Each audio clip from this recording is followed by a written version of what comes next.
All right, guys, welcome back to another video. I hope you guys are having a good night. It's currently Tuesday, December 3rd. I have not flown in, man, about 5 days. We've been completely socked in here. Visibility is a quarter mile, and the ceilings are 200 feet above the ground. And it's been like that for 4 days. If any of you guys are in the Treasure Valley, you know how that is. We get the inversion here in that valley, and it just all that smog and that fog just stays there, and you're locked in for sometimes weeks. So more time to make videos, I guess. Okay, so first and foremost, if you guys are new to the channel here, or if you're just, stopping by, if you guys can leave a like and subscribe, it helps a lot. This channel is growing really, really rapidly, and I'm really excited to see where this channel is going to go. This video is by Z Pack.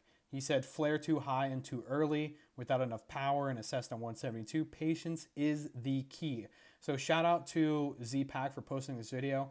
I have the utmost respect for people who post videos of their bad landings because, one, they're humble enough to admit it's a bad landing, because I've had students where they'll just do an absolute slammer and we'll come out of that plane like 2 inches shorter. And my students are like, I've had students before, they're like, that wasn't bad, was it? I'm like, that was terrible. Obviously, I'm going to tell them it was not a good landing, but I'm not going to like make them feel bad.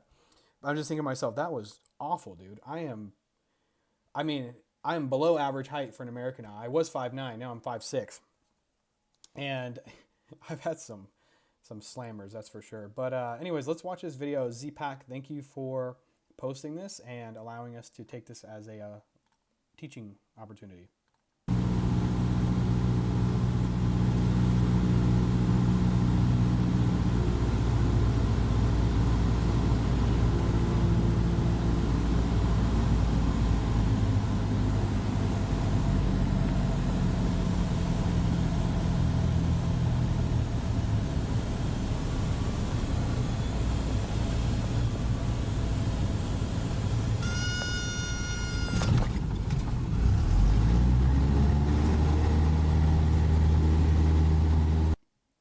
Okay, so what did you guys notice from this video?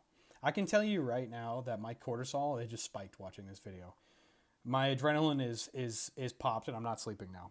This is my nightmare scenario as a CFI. Had this had been, let me phrase it this way. When this happens to me, when I'm with a student, they start flaring too early like this, my immediate reaction is one of two things: to tell them to put the nose down, I put the nose down, or I just hope they put the nose down, because I'm like, you need to learn that this is really bad. Most of the time, 99% of the time, I push that nose down for them, or I tell them, I'm like, nose down, you're getting a stall horn 15 feet above the runway, 20 feet above the runway. So what do you guys think happened here? I can tell you right now, here's a couple of things that I'm assuming. This is a wide runway. It looks like it's at a towered airport. It says Toronto. My bet is that he got hit by the runway illusion. And this happens to everyone. If it hasn't happened to you yet, it's gonna. All right. There is not a single pilot in the world that hasn't been, to some extent, a victim of the runway illusion. And it is very, very real. So there's this really good article by Bold Method, and they say 4 things you should know about runway illusions and how to solve them. So this is a wider runway. You guys can look at this article if you want. I'll link it below. So this is a wider runway. A wider than usual runway can create an illusion that the aircraft is lower than it actually is, leading to a higher approach. So narrow runway, lower than normal approach. Wider runway, higher than normal approach. All right, let's see if they give any more stuff. Okay, no, they don't. Read that article if you want. So what happened is that he thought he basically the runway snuck up on him. He was like, okay, I'm good. Any moment now, my mains are going to touch down. He's like, waiting, and then boom, concussion. All right. So what I suggest with this is that when I'm landing at a runway that's wider than I'm used to in a Cessna 172, I'm not afraid to just keep in a little bit of power there. I got 10,000 feet of runway. Just keep a little bit of power in, apply a little bit of back pressure at a time, a little bit more. Okay, it looks like the runway's coming up now. Eyes are towards closer to the end of the runway, back pressure. Okay, keeping just a little bit of power in and butter. Okay, but what happens is if you go into this airport, let's say you go from a narrow airport to a wider airport, and you go into it the same rules that you took from that narrow, like, okay, when I get this high, I'm going to flare. When I get to this point, I'm going to pull power out. That's when you start running into problems. That's why I made that video about feeling the airplane and kind of understanding that the arbitrary rules that you set for yourself at this airport isn't going to work for this airport. All right, so let's go ahead and break it down a little bit more. And there's a moment right here I want you guys to listen and tell me if it induces the pucker factor 5,000, because it does for me.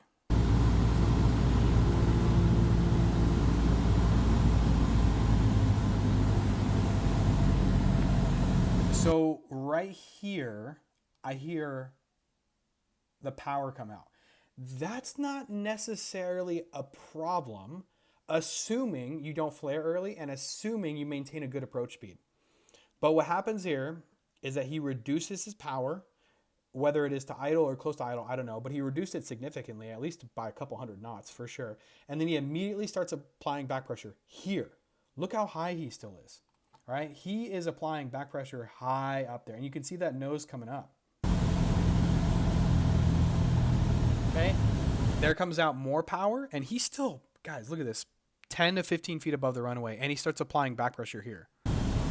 Remember, you should be applying that, you should be entering the round out phase generally about 3 to 7 feet above the runway. And he's already getting the first indications of a stall here.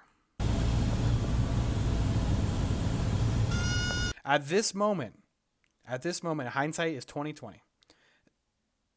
Getting this indication of a stall and still being a good 3 feet of a runway, you have two options. The first one is to immediately do a go around. The second one is to add just a little hint of power, boom, and float it off again. And maybe add a little bit of power again, take it out, put it in, boom, boom, and letting the runway come to you, not you go to it. All right? So just letting that process happen more fluidly. But what happens, he's 3 feet above the ground. He's getting a stall horn. And now he's an Oompa Loompa. My dude, the gall to do a go around after that, I'm sorry, but the last thing I'm going to think about is doing a go around. Maybe he has to do a touch and go. Or sorry, the last thing I would think about is doing a touch and go. I would get off and I would like take a moment to breathe. Because this was a hard landing. It doesn't look that bad, but if you've ever experienced a landing like this, it is hard.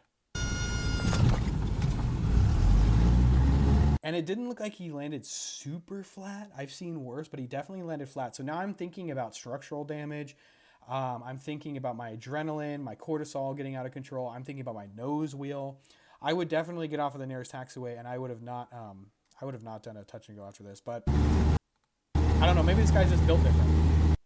So anyways, yeah, that's some of the mistakes that I'm seeing, is that he pulled power out way too early, which isn't a problem, but then the problem is that he got slow by applying that back pressure, flaring way too early.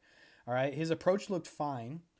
He didn't really take any hints from the stall horn when he was still, multiple feet above the runway, because he fell prey to that runway illusion. So just be aware of the illusion. That's the first step in countering it. And then, like I said, don't be afraid to be super patient with this landing. You got 10,000 feet of runway. All right, just bring it down, apply some back pressure, make sure you're not flat. Keep in just a little bit of power, and maybe some more back pressure, a little bit more power, a little bit less. Ask your CFI. Experiment with this a little bit, okay? Because it takes some getting used to, but this is going to happen to you if it hasn't already. And then I'm going to start by reading the comments, or ending the video by reading some of the comments, because this provides us with some really good perspective. This guy right here says, there's not a pilot on this planet that hasn't done the same thing at some point in their career. Welcome to the club. That is 100% true. Like I said, if it hasn't happened to you yet, it definitely will. The reason for the bad landing is you got the illusion of being low because the runway is wider than normal. So you flared too early. When you land on a narrower runway, you might get the illusion of being too high and flaring too late. Adding insult to injury, there's definitely been moments before where I'd go and land in Boise as a student pilot. I would fall prey to the runway illusion, and then I would go back to my airport, and then I'd fall prey to the other illusion because my brain is still in like wide runway mode, and it's super embarrassing. This guy said a bad landing is when your Apple Watch says, "Did you fall?" It was a bit bumpy, but not that bad. Oh my god. All right. Okay. So, and also I want to know if you guys think that this is like a particularly hard landing. For me, this looks like it was pretty hard. To the point to where he could incur structural damage, I don't know. It depends on if there's any previous damage in this plane. I would imagine. I'm not a mechanic, but to me that was a slammer, right? That was a slam and go. As a fellow pilot, I know you're really striving. I know we're really striving for just two kinds of landings. The first is a good landing. That is when everybody walks away. The second one is a very good landing, and that is when the airplane will fly again. So that was a very good landing. That's a good comment. This is the last one I'll read. Actually, I'll read two more. As a low-hour pilot, I found that moving my eyes to the end of the runway as I start to think about the perfect time to flare solved my problem of flaring early. When I look down at the runway just off the nose, I always think I am closer to the surface than I really am. And then this last guy, this guy actually said, actually, that wasn't horrible at all. Flared a little too high with no power, which made the landing pretty firm, but otherwise, not even close to the worst landing I've seen. I would agree with this. This is not even close to the worst landing I've seen or experienced. I suggest leaving a smidge of power in until just over the runway. That'll make it nice and smooth. This is actually a really good comment. Yeah, it's not a horrible landing. It's not like, I'm not sitting here like, this is the worst landing I've ever seen in my life.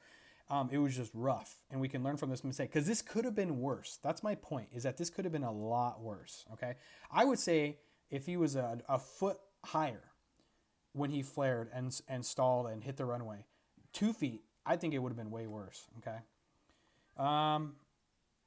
Yeah, everyone's just saying here, like, I've done this, this has been me, I did this. Bro needed 10 feet of runway only, not horrible, went home in one piece. Carrier landing, well done. A little firm, but totally fine. So yeah, I want to hear your guys' opinion on this. Let me know what you think. He said a little drop, but come on. I'm not really super focused on like the landing because, like I said, I feel like this guy got kind of lucky. My main focus is on that power and on that flare. So let me know what you guys think of this video. Do you think this was a bad landing?